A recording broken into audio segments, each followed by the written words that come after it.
Sans limite, le porno sur Internet peut devenir une véritable drogue.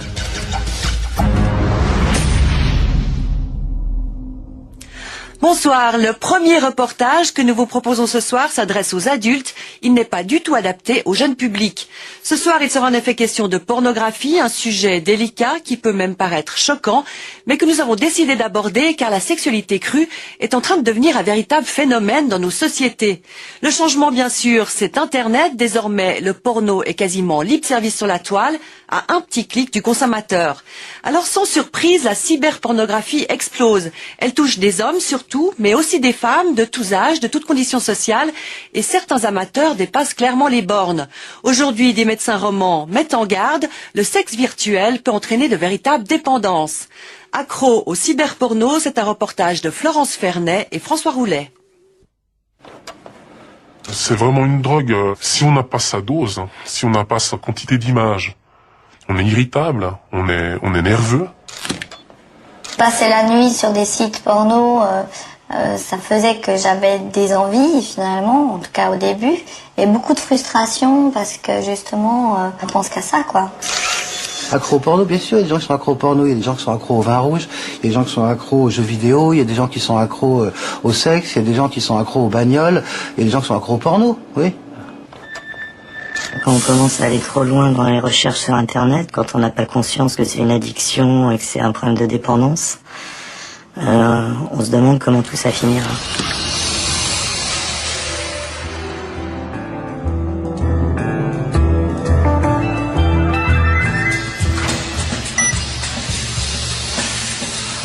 On estime que la moitié des internautes consomment du porno.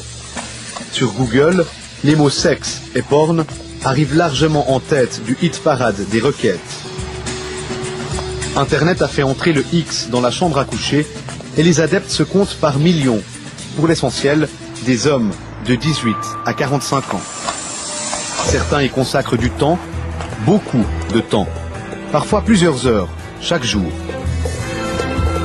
Appelons-le Alain, un homme d'une trentaine d'années vivant dans la région lémanique. Il a découvert la pornographie adolescent à travers des revues et des cassettes VHS. Quelques années plus tard, l'arrivée d'Internet décuple sa consommation. Lorsqu'il s'installe seul dans son appartement, Alain devient dépendant, esclave des images pornographiques. Dès mon réveil, je me sentais pas bien, j'étais pas heureux dans le monde dans lequel je vivais. Et je pouvais consulter une revue pornographique le matin dès que j'avais le temps. Je pouvais même me masturber le matin avant d'aller au travail. Ensuite, pendant la journée, j'y pensais constamment. Dès que j'avais du temps libre, je téléchargeais des vidéos. Je téléchargeais des photos. Je téléchargeais un nombre incroyable d'images et de vidéos. Incroyable. Un rythme complètement effréné. Dès la fin de mon travail, je structurais mon temps pour me dire, maintenant, je vais faire mes courses. Vers les 7 heures, si je peux être chez moi, c'est bien. Je m'arrangeais pour avoir déjà mangé. Puis ensuite, c'était tout le reste de mon temps devant l'ordinateur, à regarder des vidéos, à me masturber, à passer de site en site, jusqu'à ce que je sois satisfait. Le cas d'Alain est loin d'être isolé. Aux États-Unis, on estime que 200 000 personnes sont dépendantes à la pornographie sur Internet. Des hommes surtout. Les symptômes décrits sont toujours les mêmes. Sensation de manque, consommation compulsive, désocialisation et difficultés dans la vie intime, voire professionnelle. En Europe, la maladie est peu connue, mais des spécialistes commencent à la prendre très au sérieux. Les hôpitaux universitaires de Genève font office de pionniers avec le lancement d'un programme spécifique baptisé Addiction et Sexualité. Et qu'est-ce qui vous pousse à aller devant cet écran? Si on revient un petit peu en arrière... Au cours des 6 derniers mois, une dizaine d'hommes ont demandé une prise en charge pour se sortir d'une dépendance au porno. Aucun n'a souhaité être filmé en consultation. Nous avons donc fait appel à un comédien. C'est un caractère sexuel, pornographique Oui, ouais. Sexuel, pornographique, ouais.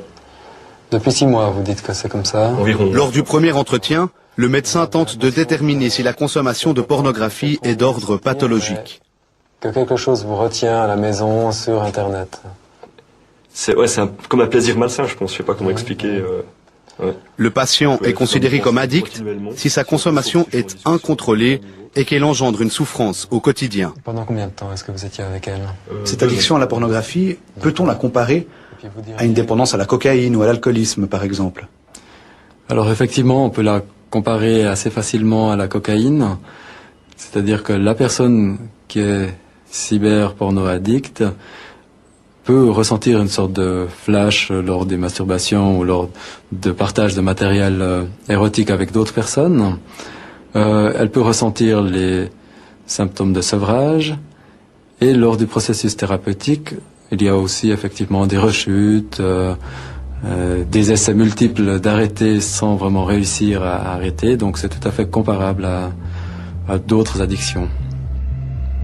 On parle d'addiction à la pornographie, moi je parle d'addiction à l'excitation sexuelle, puisqu'en fait la pornographie, moi je l'ai utilisée comme comment ça s'appelle, anti-angoisse, comme anxiolytique. Anxiolytique. Du vin rouge, il faudrait que je me sente responsable des alcooliques. Si j'étais fabricant de voitures, il faudrait que je me sente responsable des chauffards. Si j'étais fabricant de couteaux de cuisine, il faudrait que je me sente responsable des assassins. Non, mélangeons pas les choses. Donc ça vous pose absolument pas de question? Absolument, aucun problème. Qu'il y ait des gens malheureux qui se réfugient dans le porno parce que leur vie ne leur plaît pas, et c'est une chose. Mais moi, mon rôle, c'est de livrer le moins mauvais porno possible. Saute tes fesses, monte ton cul. Bien. John Bierut est un producteur respecté.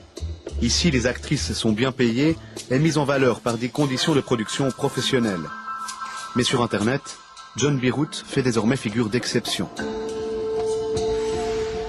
Car sur les sites gratuits qui inondent le marché aujourd'hui, on assiste à une explosion de vidéos très violentes et souvent mal filmées, comme pour accroître la confusion avec le réel. Les mises en scène prennent des formes toujours plus extrêmes, misogynes et humiliantes. En tête du hit parade, le gangbang, une scène impliquant une femme et au moins 5 hommes.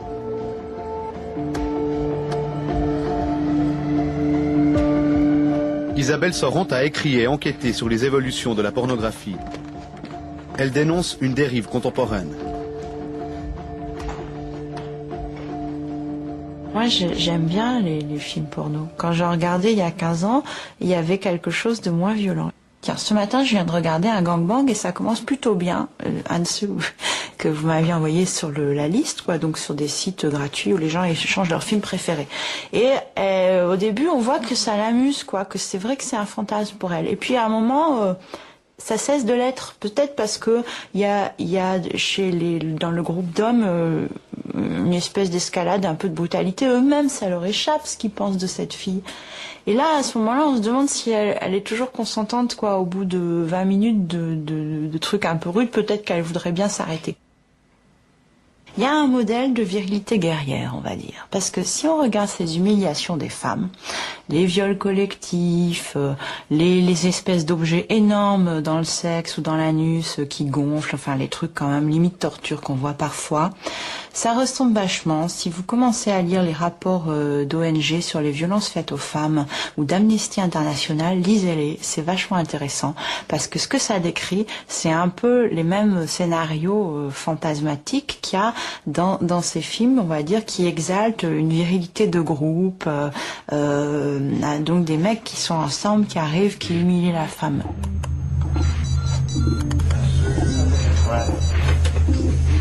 Je pense qu'il faut vraiment le voir pour voir tout ce qu'on peut trouver. On peut vraiment trouver tout. Donc des femmes mûres, carrément des arrière-grand-mères, des femmes enceintes, tout. Et si cette abondance d'images choc, cette escalade de violence, avait justement pour but de maintenir les habitués captifs? Car tous nos témoins le disent, une lassitude progressive s'instaure. Il leur en faut toujours plus.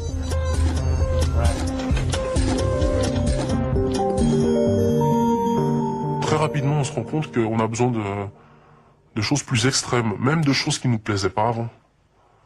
Ça m'est vraiment arrivé d'aller de me retrouver sur des sites zoophiles où j'étais impressionné de ce que je voyais et j'ai été surpris moi-même de m'exciter là-dessus. Après, on se sent pas mal coupable. C'est là qu'intervient la notion de perte de contrôle, c'est-à-dire de recherche de nouvelles sources d'excitation. Et dans ce moment qu'ils décrivent comme où ils sont plus vraiment eux-mêmes et qui vont chercher de nouveaux stimuli sur Internet, ils cherchent des stimuli de plus en plus hard, entre guillemets, dans le sens où, au fur et à mesure de voir les mêmes images, ils vont aller de plus en plus loin et avoir de moins en moins de plaisir ou de détente ou de diminution de l'anxiété associée aux images qu'ils regardaient au début. Comme un toxicomane qui augmenterait sa dose. Qui développe une tolérance à ce qu'il prend habituellement. Faut augmenter sa dose, comme la drogue. Faut augmenter sa dose, faut une dose toujours plus forte. Un homme, une femme, ça suffit plus. 2 hommes, une femme. 5 hommes, 10 hommes, une femme, gentiment, ça suffit plus. Faut des images plus fortes. Il y a plein de pratiques sexuelles que j'ai vues. J'aurais jamais soupçonné l'existence. La dépendance au porno peut avoir des conséquences très néfastes sur la vie familiale et professionnelle. Car l'accro devient rapidement otage de ses fantasmes virtuels.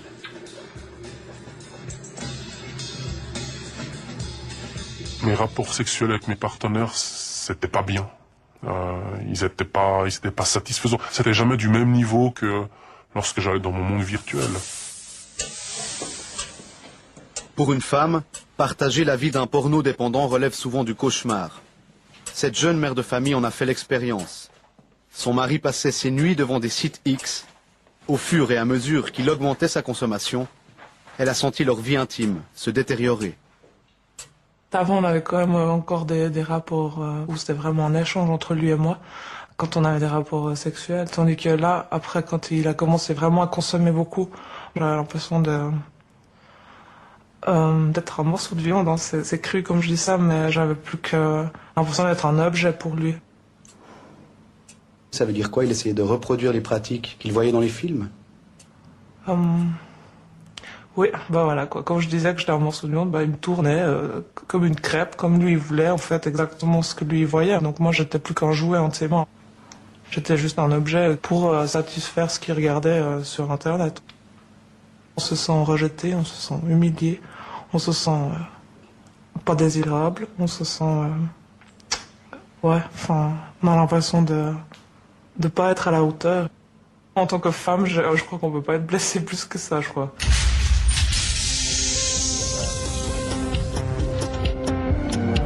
Mais chez les accros au porno, les conséquences peuvent aller bien au-delà des problèmes sur la vie intime.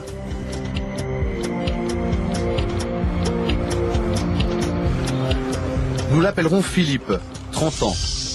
Accro depuis une dizaine d'années, il n'a pas pu se fixer de limites.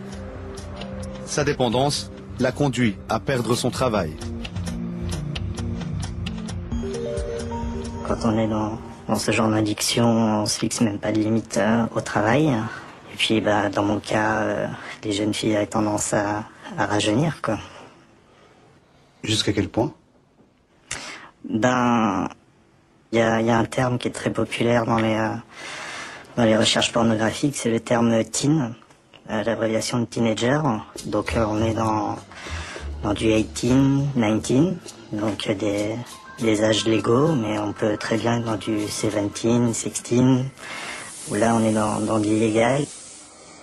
Teen, comme adolescente. Des images de Lolita dont l'industrie pornographique est friande. Philippe, lui, en était complètement accro. Dans les sites qu'il a consultés au bureau, certaines images impliquaient des mineurs. On recherche l'effet, on se pose plus de questions d'ordre moral, c'est l'effet que ça nous fait qui est recherché, quoi.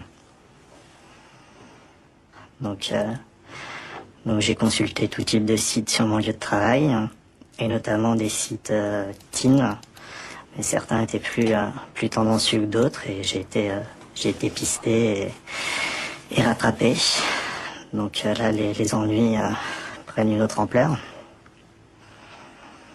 Concrètement, il y a la police qui a débarqué sur votre lieu de travail? Oui. C'est exactement ça. Garde à vue, où j'étais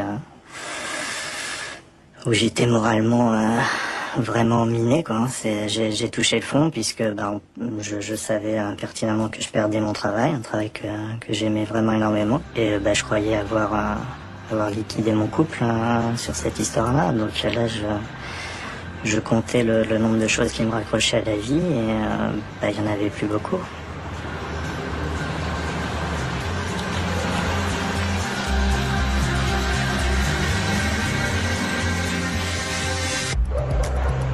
Les hommes qui ont accepté de s'exprimer sur leur addiction ont fini par s'en sortir, ou sont en passe d'être sevrés. Mais le parcours est long et parsemé d'embûches.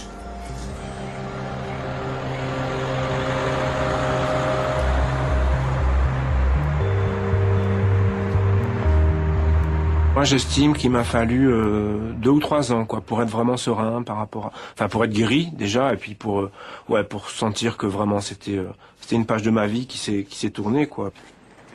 La chose la plus importante, c'est d'avoir l'honnêteté déjà de reconnaître sa maladie. Ensuite, il faut demander de l'aide parce qu'il y a des ressources, parce que les psys commencent à s'intéresser au problème, parce que il y a des gens qui font des files d'attente devant leur cabinet pour se faire traiter. Se faire aider, prendre en charge médicalement, la démarche est difficile, mais indispensable. Différents types de thérapies sont envisagés selon les cas. Psychothérapie, traitement pharmaceutique, hypnose ou rééducation sexologique. Mais tous les accros doivent passer par une étape indispensable, le sevrage. Oui, c'est vraiment un sevrage. Comme l'alcoolique, on a complètement quitté la substance. On doit plus voir d'images, on doit plus voir de films, de photos, et c'est ça qui est dur. Et pas seulement des images pornographiques, des images érotiques aussi peuvent provoquer une rechute. Vous parlez de rechute. Vous avez eu des rechutes? Ouais, plein de rechutes. Je me suis toujours dit, moi j'aurais pas de rechute, je vais y aller franco. Et puis quand on commence le vrai sevrage, il y a la rechute. Il y a la honte aussi. Et ça, c'est très dur à gérer. Alors une rechute, c'est un accès, c'est une crise. Ça peut durer une après-midi. C'est très déprimant parce qu'on se dit, bon, finalement, j'ai foutu mon sevrage en l'air, je suis une pauvre merde, machin. Et puis non, parce que on se reprend, on se dit, mais attends, t'as quand même ton sevrage derrière toi. Et puis il y a un moment donné où ça bascule, où on se dit que de toute façon, on ne pourra pas revenir à cette compulsion parce qu'on est trop loin, puis on veut plus retomber. Combien d'adeptes de la pornographie comme Alain et Marc deviennent esclaves, prisonniers pour un temps des images X? Les internautes qui surfent sur les sites pornographiques peuvent-ils potentiellement tous devenir accros? On a l'impression qu'il y a quand même un terrain favorable. Souvent, on trouve une pathologie psychiatrique sous-jacente, mais il y a toute une série de personnes qui surfent sur Internet, sur les sites pornographiques ou sur les chats, sans devenir accros ni à Internet, ni à la pornographie. On estime néanmoins qu'environ 10% des consommateurs de cyberpornographie sont vulnérables et peuvent développer une pornodépendance.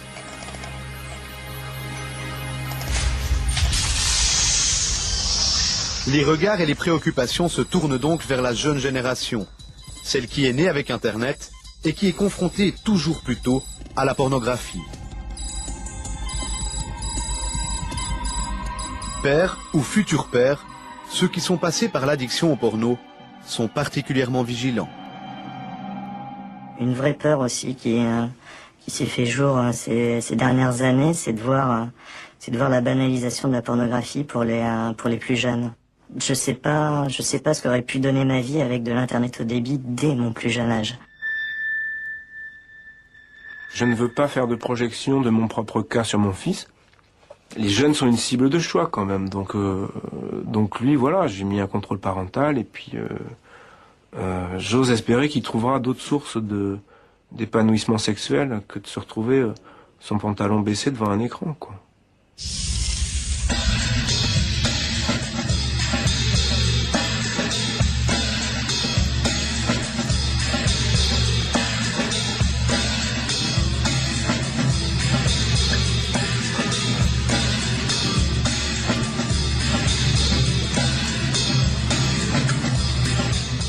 Alors vous l'avez constaté, le porno est quasiment en accès libre sur Internet et il est même gratuit. Alors si vous êtes parent et que tout cela vous inquiète, dépêchez-vous d'équiper votre ordinateur d'un logiciel de contrôle parental. Enfin, si vous désirez en savoir plus sur les mécanismes qui peuvent conduire à la dépendance et sur la réalité du sevrage, sachez que dès la fin de cette émission, sur le site internet de Temps Présent, vous pourrez vous entretenir avec le docteur Lakshmi Vaber de l'hôpital cantonal de Genève.